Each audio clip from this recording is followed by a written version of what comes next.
Yeah, excellent. Talking of the old days, let's get back to, we'll go back to Bloxwich if that's all right, Nod. Oh my God, okay. Phantoms. Oh yes, okay. Yeah.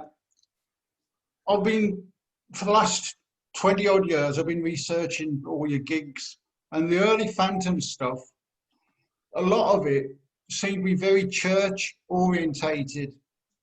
Was this because of Phil It's the only Burnell's gigs we dad? could get, probably. Yeah. Well, yeah, no. Well, my thing is, Phil Burnell's dad was an RE teacher up at RC Thomas. He was one of my brother's teachers. Yeah. And I'm just wondering if sort of that connection got you the gigs. No, not really. We used to play a lot at the youth club in Bloxwich. What's the big church in the middle of Bloxwich? The big All one. Saints. Well, they had a youth club there. Yeah. And we used to go to the youth club there and play there. That's pretty much where we sort of played most of our very, very first gigs in there. Because in them days, the only music you'd get in a youth club would be an actual record player in the youth club. And you'd be putting the little 7 inches on. And they got fed up with this collection of 7 inches. So they said, let's start having a band in. So we got a band going at school anyway, where we used to play the odd gigs at TP Riley School. We used to play there. And so we started doing youth clubs. And that was one of them. All Saints in Bloxwich was one of them. We used to do one down in on the Mossley Youth Club. We used to do there regular. So there were youth clubs and pubs, really. That was our gigs. Yeah. In the very early days. Bloxwich Baths, of course. Bloxwich Baths we used to play. We used to be at the opening act there. They had some good bands on there. Great bands. Yeah. Probably my first proper gig to see a band was at Bloxwich Baths. And it was a band called the Red Caps, who were very popular in the Midlands. Yeah. And the lead guitar player was in my class at school in TP Riley. So he used to ask me to come along and see, and they were a great band. I mean, they went on to play with the Beatles and everybody over in the Birmingham circuit.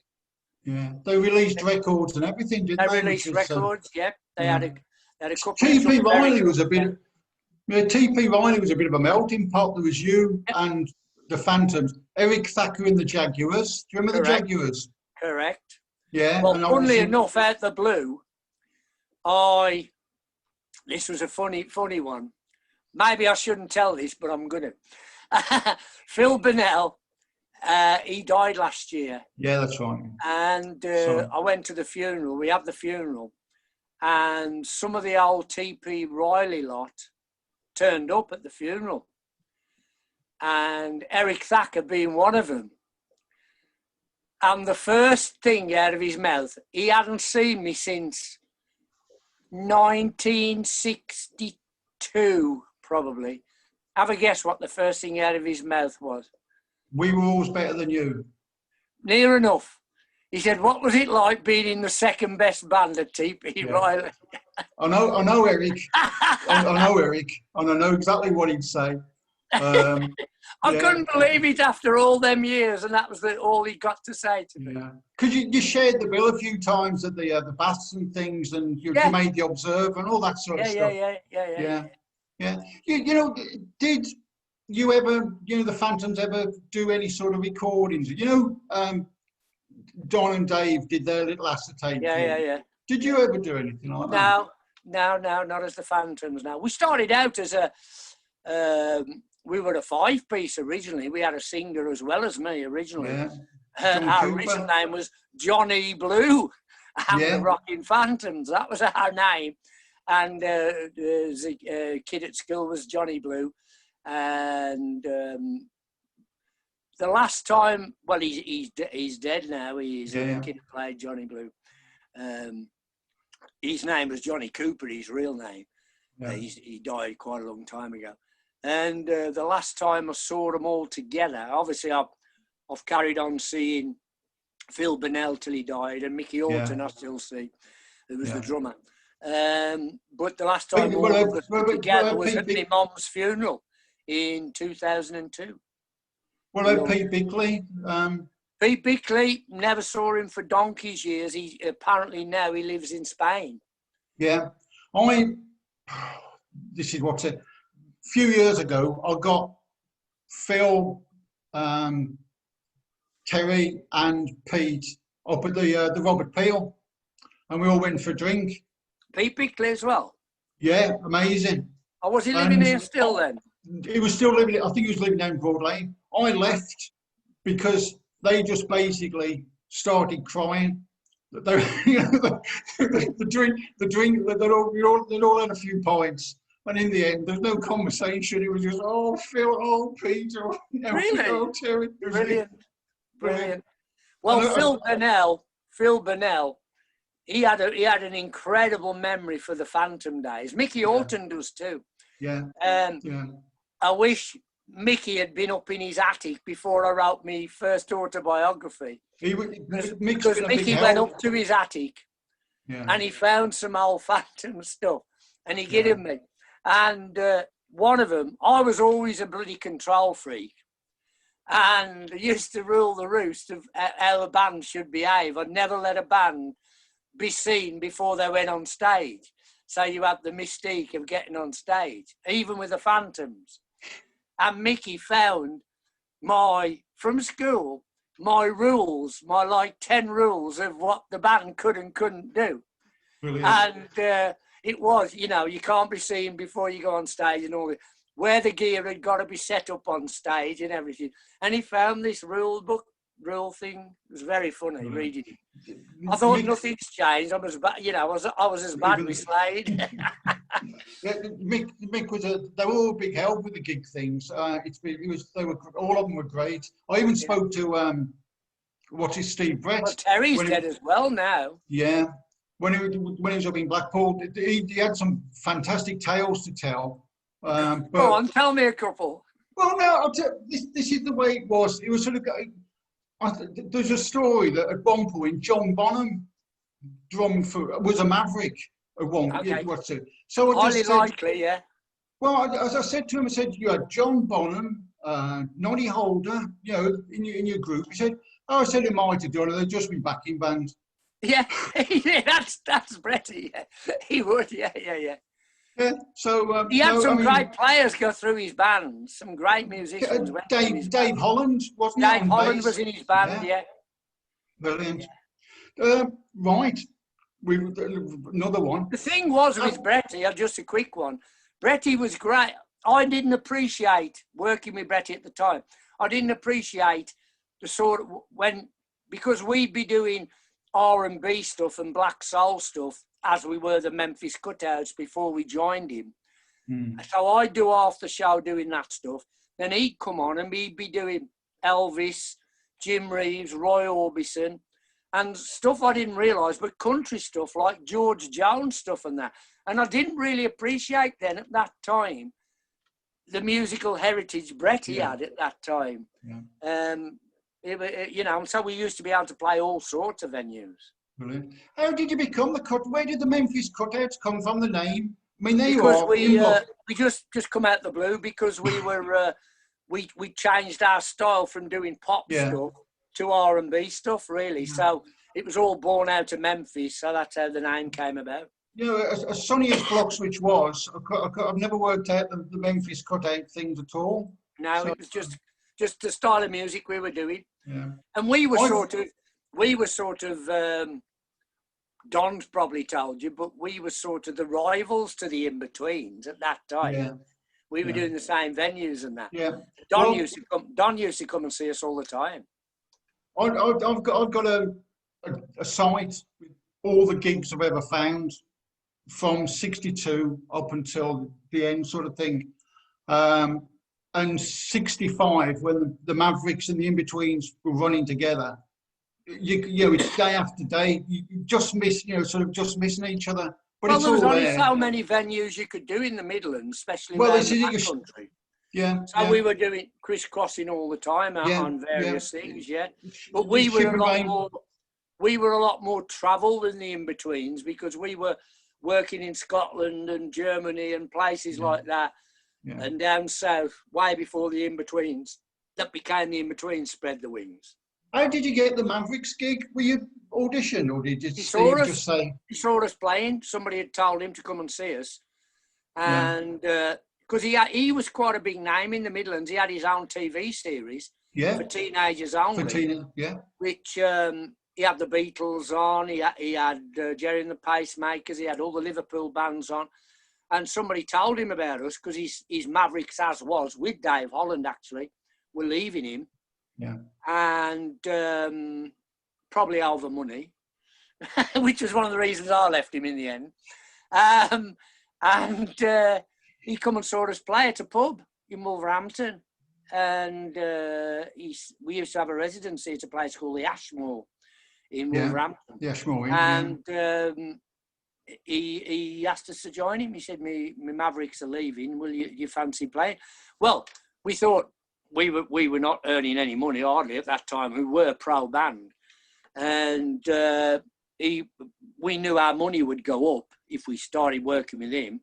So it was a no-brainer, really. I mean, we still could play our own set, and then we'd play a set with him, and we was probably earning more money than we would be as the cutouts. Yeah. Of course, when we got the offer to go to Germany, I mean, before I had a job very briefly before I turned pro, and I was earning £8 a week for a 42-hour week. And I went to Germany and I was getting 25 quid a week for long hours, but that was a hell of a difference. And, you know, when you're a kid of 17, 18, that was a great wage, and it was a no-brainer to go over to Germany with Bretty, earning that sort of money. Of course, I pissed it all up the wall, but that's neither here nor there. We had a great time. You've got to do it. I've got just another one of my little personal things. Today, with a gig search, I found somebody contacted me. You played at a wedding reception on the Dudley Fields Community Centre. Highly likely. Well, she's going to get the date. It was her sister and all that sort of thing. That, because my mum was caretaker at the community centre, late 60s, early 70s, because we only lived at number 20. Phil Burnell lived at 51. Yeah. I was born at 25. So, okay. And, we knew the Burnells, so we knew, more than we... So well, the Altons, the drummer, Mickey Alton, the Altons only lived around the corner, yeah. And Mickey Alton's mom ran the sweet stall on Bloxwich Market. See? By the church. It's the sense of the rock and roll. I used to go and help her on a Saturday with Mick, and we used to get a bag of free sweets for helping her, yeah. It's the centre of the rock and roll universe, Bloxwich. Well, there was Dave and Mickey Walker and all sorts of players came everybody. From there. There was you got great Planty, Rob Alford. Planty, yeah. Madness. Another personal. When you moved on to the Mavericks, did you inherit any equipment, or did you take your own equipment? Took our own equipment. No, we had our own equipment. You did remember? Was it Ray Some Kimpton stuff, yeah. Kimpton from the Pleck. He made all our very early amplifiers. But I think by that time with the Mavs, we moved on to Vox AC30s and stuff like that we were using then. And you were playing your Gibson, weren't you? I had a Gibson. I should never have let that go. That'd have been worth a lot of money now. When I joined the In-Betweens, I could only afford one guitar. And I wanted a more solid sounding guitar rather than a semi-acoustic, which the Gibbo was. And I couldn't afford the two. So I went to do a chopping in Birmingham, at a shop in Birmingham on the Ringway in Birmingham. And they'd ordered in, which was brand new at the time, Stevie Winwood had ordered 2 Fender Telecasters from America. And they shipped them in. And he only decided to have the one in the end. And I had the other one, but I had to chop my Gibbo in to get the Fender Telecaster. I couldn't afford to have the both guitars. I hadn't got the dough to keep them both. But I've still got that Fender Telly. I've still got it, yeah. Oh, that's excellent. The one you see on the telly in all the clips is that Fender Telly. Excellent. Do you remember? I'm still banging on. When you joined the Mavericks, you obviously. Are you sure all the fans will be interested in these war stories? This is us. This is us asking you the questions that we. I could ask you No, I'm not knocking. I'm just saying. No, if you want, you can tell me what your favourite colour is, and if you want to. Nude pink. Oh, say no more. Joe Meek. Do you remember it? I do remember it. Really? Very well. Well, you know, Joe Meek was an experience in itself. Joe Meek was a big producer when we went down there. He'd had a lot of success. He'd obviously had Telstar, which was worldwide, huge record, first British #1 in America. And I think Bretty had some contact via a studio in Birmingham where we'd recorded some stuff. And he had a contact to Joe Meek, and we went down there, and it was an experience. I mean, it's nothing like you'd expect. I mean, it was all done in his bathroom and on his landing, basically, with this little room that was his kitchen with all these technical stuff, which at the time was like space age, way ahead of what anybody else was doing, way ahead. You got all these echo machines and all sorts of stuff in there. I mean, he was a bloody freak. He was a freak. And pretty much the same happened with the In-Betweens in our first year when we met Kim Fowley. He was exactly the same because he produced B Bumble and the Stingers, Nut Rocker, Alley Oop, the Hollywood Argyle. He'd done all that in his bathroom with all these echo things and that. So you had these... I seem to be a magnet for these nutters, you know. It was brilliant, really. But Joe Meek was an experience. I don't know whatever happened to the tapes, but they'd be interesting to find, wouldn't they? Not half. Yeah. I think it was mainly country stuff we did. Oh, right, because of the steeple. Do you remember doing the Cavern? Yeah, did the Cavern. Yeah, the original Cavern. Yeah, because you've got the brick up there, haven't you? Yeah, we did the Cavern. I think we did it a couple of times, actually. Yeah, went down good at the Cavern. I liked it. Good. Because it was a big town for Elvis, Orbison, R&B. So the Cavern was a good audience for us. Yeah. After your Mavericks experience, what did you plan? Well, you advertised in the Express and Star as first class vocalist requires first class. But you put the wrong address. But the wrong address came. I was a first class vocalist. Well, it's in black and white. First class vocalist for sale. Yeah. What do you want me to put? Crap vocalist. Well, what I'd like you to put was to put the right address. You put the wrong address. Probably not me. Probably the bloody Express and Star. Probably. I'm just guessing. It was, you know. Well, what did it say? What did it say? Gurney Street. You put down Gurney. The printers put down Gurney Street. Brilliant. Madness. But then, obviously, Dave and Don were the next thing. Dave and Don, I met. Well, I knew Don anyway. I didn't really know Dave. Dave was always the bloke who you saw wandering around Wolverhampton with a cape on and whatever. He was like the blokes you see, you know, who throw stuff across the road and stuff. You know, he was just a wandering around. But I knew Don, and I met him on the boat, and they told me they were splitting the band up there, originally In-Betweens. And would I be interested in joining, which I wasn't at the time. H had never seen me sing. Don had, but H hadn't. And then I bumped into him when I come back from Germany, I'd left the Mavericks. I bumped into him on the high street in Wolverhampton, and we went to Beatty's for a cup of coffee, the local store. And they said, "We've heard you left the Mavericks.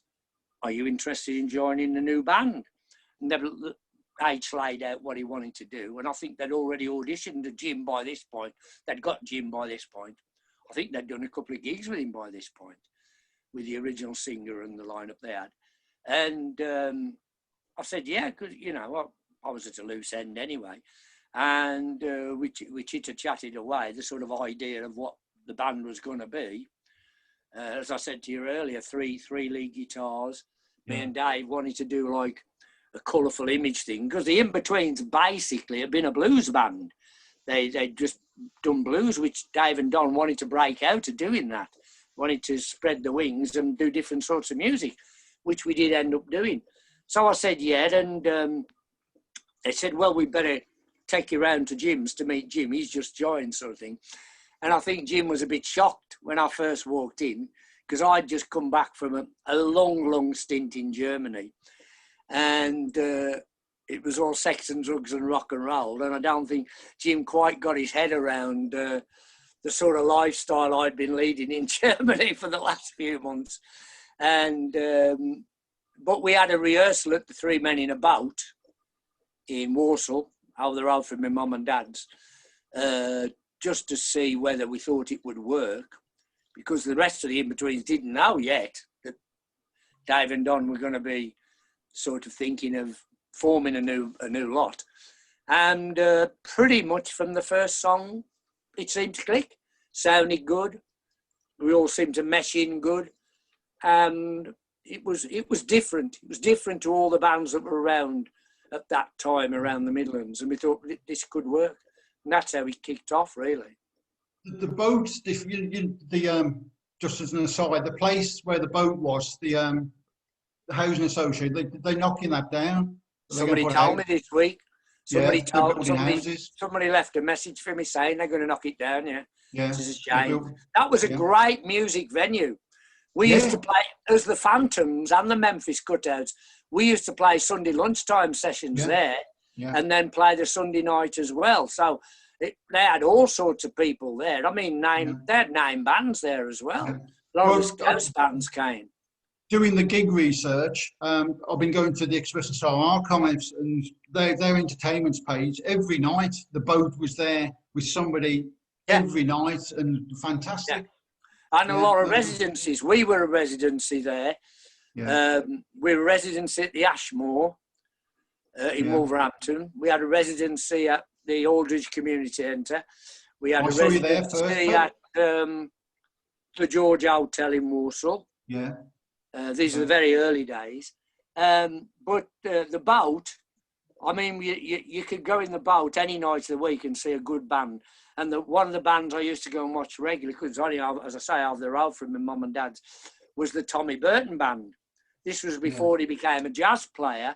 He had an R&B band, and he played sax in those days. He weren't a piano player in those days in his band. And they used to do all Chuck Berry, Larry Williams, Little Richard, all that sort of stuff. But it sounded authentic. They had, because they got a brass section and everything, it was an authentic sound, and it was bloody brilliant. And you can imagine the size of the boat, the concert room at the boat with a band like that cooking. It was like being in bloody Memphis or Nashville or somewhere. It was just stunning. And I got to know Tommy really well. I mean, he ended up being a really big mate of mine. Yeah. And he ended up having his own pub in Wolverhampton, the Lord Raglan, where I used to go up regular. And that was in his jazz days when he became a jazz player. But he was just an incredible musician, Tommy, just fantastic. Again, it's that black country breeding ground, isn't it, for musicians? It's really. And his band was shit hot. I mean, his band, shit hot band. I don't think it gets the recognition, the black country. I mean, you absolutely not. You get the Liverpool thing. I've tried to do it over the years. I've said Liverpool always gets the recognition. Manchester gets the recognition. London gets the recognition. Newcastle gets the recognition. Yeah. Midlands never gets the recognition. No. And the amount of good bands and music that came out the Midlands. And the difference is, in every era, in every decade in the Midlands, you had like all your Durans and all the rest in the 80s. You had the 70s, us, ELO, Wizard, all Woody's bands, the Move in the 60s, Moody Blues, all these bands. People forget every decade produced great big bands. I always say with the Liverpool thing that the Beatles, Beatles got some money, and 6 months later they left. Yeah. And that once the Beatles had left, everybody. There was some great bands in Liverpool besides. But I mean, the Beatles were the forerunners for everybody in Britain. They were the blueprint, even for Slade. The Beatles were the blueprint, the career pattern of the Beatles. Chas wanted to follow the Beatles pattern, you know, making a movie, straight in at #1. That was the blueprint for Chas. He was a huge fan of that, of their career path.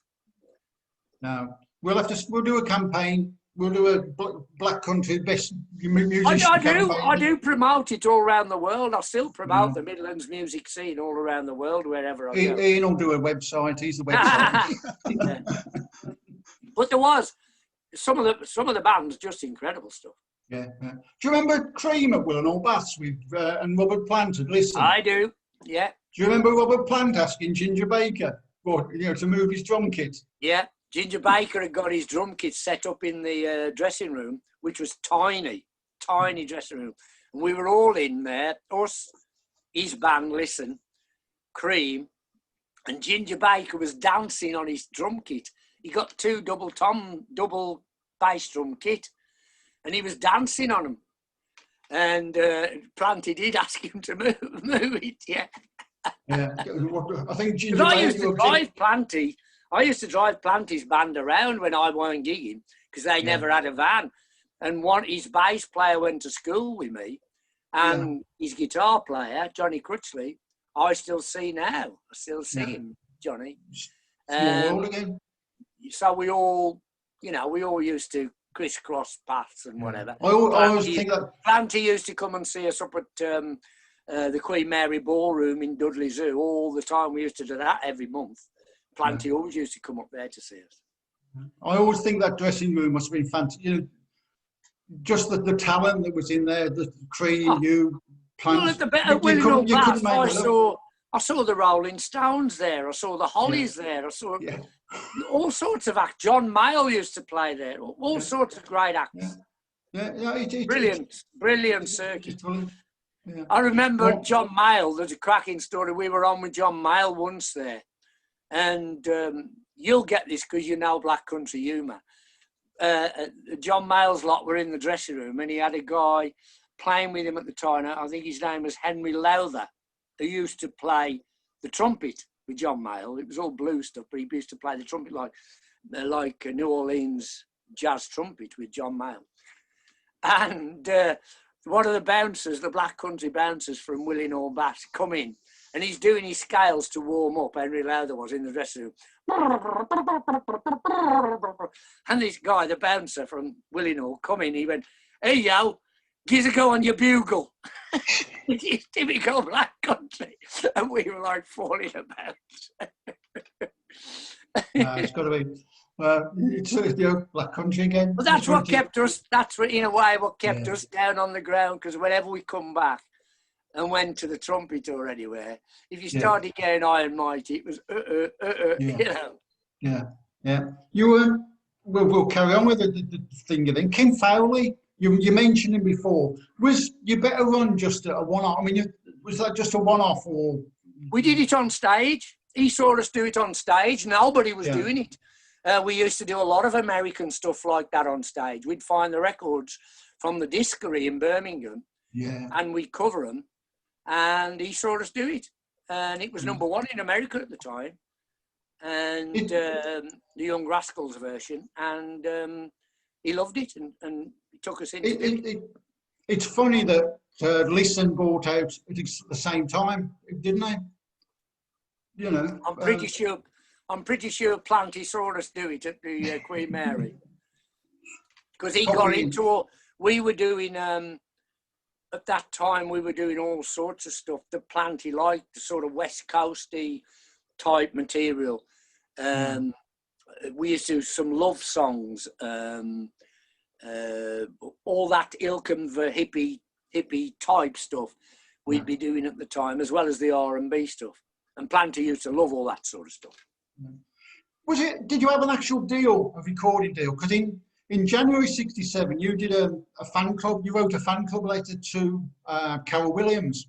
Okay. And as part of it, you said, "We're in London. We're trying to track down tracks for our next record." We didn't have a long-term deal. We only had a singles deal. Because I mean, 60 later on, you did the thing at Abbey Road, didn't you? We did. We went Abbey Road. It was when the Beatles were doing Pepper in the next Northern Song they were recording. Yeah. So that was that era, and we were gonna get London management at that time, but it all fell through. I can't remember why it fell through, but I think we were getting involved with a London scene management-wise, and it was. We were having to tread carefully because it was shark-infested waters, and I say that, because it was shark-infested waters. They wanted us to sign scraps of paper that would have tied us up forever. So luckily, we didn't jump in that far. Otherwise, we'd have never been able to release ourselves to go with Chaz. We got 7 minutes, is it? Was that all you've got? Oh my God! 7 and a bit minutes. If I could ask, Security came out as a promo single in America. How did that happen? It's just the most off-the-wall thing for Slade. Don't ask me. Record companies do the weirdest thing. Don't ask me. They just bring stuff out. Once it's out your hands, once you've given it the record company, all sorts of things happen.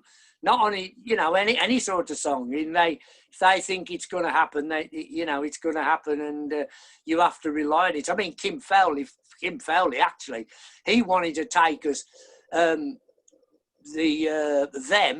Van Morrison's band, Them, were breaking up in '66 or whatever, and he wanted to take us to America to be Them.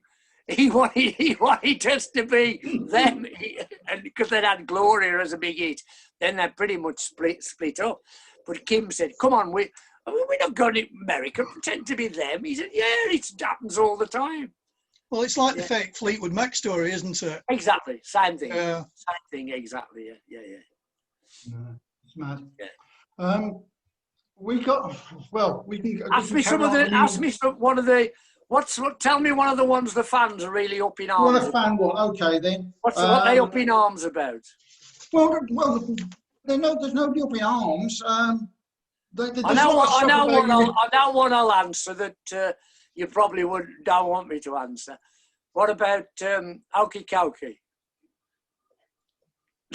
I think Cokie has its place on the Crackers album. I think it's perfect now. Well, do you want to know why we recorded? Do you want to know why we recorded? Yes. Because I know a lot of fans go berserk about us doing it, right? Well, the case was we'd left Polydor Records and we'd gone to Barn. Chaz had took us from Polydor Records, actually, to take us to Barn Records, which we'd had a few records out, hadn't really seen the light of day, most of them. And Polydor wanted us, because Merry Christmas was coming out every year, they wanted a new sort of B-side to make it into an EP that particular year. I think it was 79. And they wanted a party B-side to it, as well as Don't Blame Me. And the idea came up that it would be Okie Cokie, a rock version of Okie Cokie, which Polydor thought was a bloody great idea. So we did it. Jim didn't want to do it. I don't think Jim's even on the record. I don't think he even turned up the day we recorded it. And we just bashed it out in one take. But we'd have that much faffing about and arguing about whether we were going to do it, whether we weren't going to do it, whatever. We missed the boat with Polydor, pressing up for the Christmas, because I think we recorded it in the November or something, and they'd already started the pressings for the Christmas release of Merry Christmas as normal. And so we missed the deadline. And Chaz got hold of it then. It was never intended to be an A-side as such. Chaz got hold of it, and I think he released it or he took it to RSO, Robert Stigwood's label. And they wanted to do it. They wanted to release it as well. And it all went tits up anyway. Some Barn released some of it, RSO released it in somewhere else, Belgium or somewhere. So it was all, but the original reason for recording it was going to be part of an EP that year to be an added extra for Merry Christmas sales, that's all. So, I mean, all the fans going mad about it. But I mean, it's probably, in my mind anyway, I don't care what anybody else thinks. In my mind, it's the best version of Okie Cokie that anybody's ever done. I mean, it's a great rock and roll record. If you listen to the playing on it, if you forget the song, you listen to the playing on it, mine and 80s guitars and the rhythm and the beat on it and the sound on it is fantastic. As you just said, it found its place on Crackers. But I know all the fans go mad and hate it. But I just think it's a great rock version of it. And it was, you know, really it was a mistake in the first instance. But you know, it's part of the myth now. So it's good to it's good to hear on New Year's Eve, isn't it? The last song they always play the BBC is Old Lang Syne. They always play it when it goes from the fireworks. That's right. Back into the studio, and they've been playing it since year dot. They've been doing that. Most people don't realise it's Slade. No, they don't realise it's us. But there again, it's a rock version, exactly the same. Nobody, I don't think there's anybody but me wanting to do that Old Lang Syne. But it's been played every bloody year, you know, since, and it's the same with Give Us a Goal. People didn't like that, but it's been used on so many promotion things and advert things and stuff like that. It's probably earned us as much money as a bloody hit record. There's nothing wrong with Give Us a Goal. Nothing wrong with it at all. Good man, okay. You should have done an Easter record. Then you could have tied it all up. Oh, don't worry, that's come up sometimes. He's telling me 2 minutes here. Right. What's another one they all want to know? What's another thing they all want? God. Not really. I think Live Aid. Live Aid. Live Aid. Were you asked what happened? No, we were never asked. Okay. I think we were considered uncool for Live Aid. We should have been asked. Yeah. We should have been asked. Like the show. But we were always considered uncool for everything. They would never have us on Reading. We tried for 3-4 years to get on Reading, and they always said, no. They only had us on as the last resort because they couldn't get anybody else after Ozzy pulled out. We were probably way down the list. Then we were the only ones willing to do it. I always say with Live Aid, there was a spelling mistake and they got Sade because they thought they were Jewish. Yeah, very good. That's why I bought a ticket. Okay. No, we were never asked. We weren't cool. We weren't a cool act, you know. 1 minute. I'm going to say thank you. Thank you for this. Yeah. I don't know if you're aware of the ones we do with Don, but is it the 10th one we're up to with Don? Oh, yeah. Okay. Cool. If you'd be open to it, we'd love to do another one with you. Whenever suits you, we'd love it. See. Let's see what the reaction we get. I'm sure people will go nuts. Thank you so much. I liked it. I've enjoyed it. It's good stuff. Good. Really, that's all we want. Thanks for doing it. It's good. Yeah. We can understand each other. That's the thing. That's a good thing. At least we've got the vernacular right. Yeah. Our kids' missus. I don't know whether everybody else will understand, but still. No, they won't. There'll be subtitles. Our kids' missus having a baby. You know, sort of. Brilliant. Thank you so much. Keep on rocking. Thank you.